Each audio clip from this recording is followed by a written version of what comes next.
नमस्कार। हर कहानी कुछ कहती है। आज की कहानी क्या कहती है, तो चलिए सुनते हैं कहानी बूढ़ा भिखारी।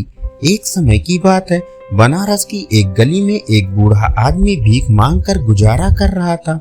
बनारस में वह एक चबूतरे पर बैठा आने जाने वालों को देखता रहता था, किसी से कुछ ना कहता था। जो भी उसे भीख में कुछ दे जाता, उसे धन्यवाद वाली निगाहों से देखता रहता था। उसी गली से एक पंडित जी सुबह सुबह निकलकर गंगा स्नान के लिए जाते थे। जब पंडित जी जाते तो वह सो रहा होता। बाद में जब पंडित जी वापस आते तो वहां से हट जाता। पंडित जी उसके ठिकाने पर कुछ पैसे और प्रसाद रखकर चले जाते। वह बूढ़ा आदमी जब पंडित जी चले जाते तो जाकर पैसे उठाकर पास की दुकान से एक कुल्हड़ में चाय ले आता और प्रसाद खाकर चाय पीकर वहीं बैठ जाता। दिन भर लोग उसे कुछ ना कुछ देते रहते थे। शाम के समय वही पंडित जी गंगा आरती में शामिल होने जाते और वापस आते समय उसके लिए खाना लेकर आते और उसके बैठने की जगह पर रखकर ढक देते। उनके जाने के बाद वह भिखारी आता और खाना खाकर वहीं सो जाता। कई सालों से यही सिलसिला चल रहा था। पंडित जी का एक शिष्य कुछ दिन से पंडित जी से ज्ञान प्राप्त कर रहा था। पंडित जी उसे शास्त्र अध्ययन के साथ साथ पूजा पाठ का विधि विधान भी सिखा रहे थे। वह भी पंडित जी के साथ सुबह जाता और शाम तक पंडित जी के साथ रहता। एक दिन दोपहर के समय पंडित जी विश्राम कर रहे थे तो उनके शिष्य ने पूछ ही लिया, गुरुजी, आप उस भिखारी पर इतने मेहरबान क्यों हैं? यहाँ तो बहुत से भिखारी रहते हैं, लेकिन आप उन्हें बिल्कुल भी दान नहीं देते। फिर इस भिखारी के लिए इतना कष्ट क्यों उठाते हो? पंडित जी ने जवाब दिया, मैं जब भी इसे देखता हूँ मेरा मन करुणा से भर जाता है। शिष्य, नहीं गुरुजी, आप मुझसे सच छिपा रहे हैं। यह आपको देखकर छिप जाता है। इसका क्या राज है? आज आपको बताना ही पड़ेगा। पंडित जी, अच्छा, बहुत जिद करते हो तो सुनो।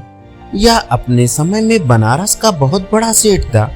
दिन रात पैसे कमाने में लगा रहता था।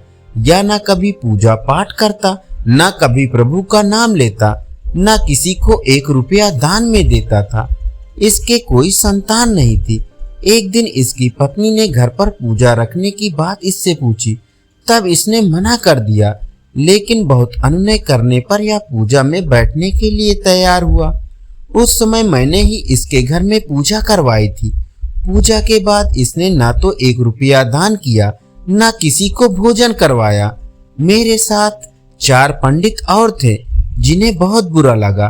वे अपना अपमान समझकर वहां से चले गए। पुत्र की कामना से की गई पूजा के फलस्वरूप 2 साल बाद इसके घर एक कन्या का जन्म हुआ। यह देखकर सेठ को बहुत गुस्सा आया। वह उस कन्या से नफरत करने लगा। उसकी शक्ल भी नहीं देखना चाहता था। पत्नी के बार बार समझाने पर भी वह नहीं माना और इसी गम में उसकी पत्नी चल बसी। इसके बाद वह लड़की उसे बोझ लगने लगी। धीरे धीरे कन्या बड़ी हो गई।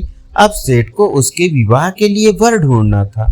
एक दिन सेठ ने पैसा बचाने के लिए उस कन्या का विवाह एक भिखारी से कर दिया। मुझे विवाह पढ़ने के लिए बुलाया गया। भिखारी को देखकर मैंने सेठ को समझाने की बहुत कोशिश की, लेकिन वह नहीं माना। भिखारी के साथ कन्या को विदा कर दिया। कन्या के विदा होने के कुछ दिन बाद ही एक जंगल में उसका शव मिला। भिखारी ने उसके पैसे जेवर सब छीन लिया, उसे मारकर जंगल में डाल दिया। सेठ ने उसका अंतिम संस्कार किया। उसके बाद से सेठ का सारा कारोबार चौपट हो गया। आज वह इस स्थिति में है या तुम्हारे सामने है। अपनी पत्नी और बेटी को याद कर वह रोता रहता है।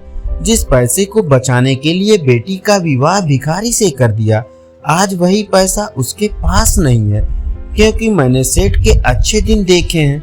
इसको राजा से रंक बनते देखा है, उसकी आंखों में पछतावा देखा है, इसलिए मैं इसके खाने की व्यवस्था कर देता हूँ। शिष्य, लेकिन यह आपको देखकर भाग क्यों जाता है? पंडित जी, एक स्नेह का रिश्ता इसके साथ बन गया है। इसे लगता है जो भी उससे स्नेह करते थे वे अब इस दुनिया में नहीं है। कहीं इसके स्नेह में मेरी जान न चली जाए। एक दिन सुबह सुबह पंडित जी तैयार हो रहे थे, तभी उस शिष्य ने बताया, गुरुजी, वह बूढ़ा भिखारी कल रात मर गया। यह सुनकर पंडित जी को बहुत दुख हुआ और वे उसके अंतिम संस्कार की तैयारी में जुट गए। धन्यवाद। अभी आप सुन रहे थे कहानी बूढ़ा भिखारी।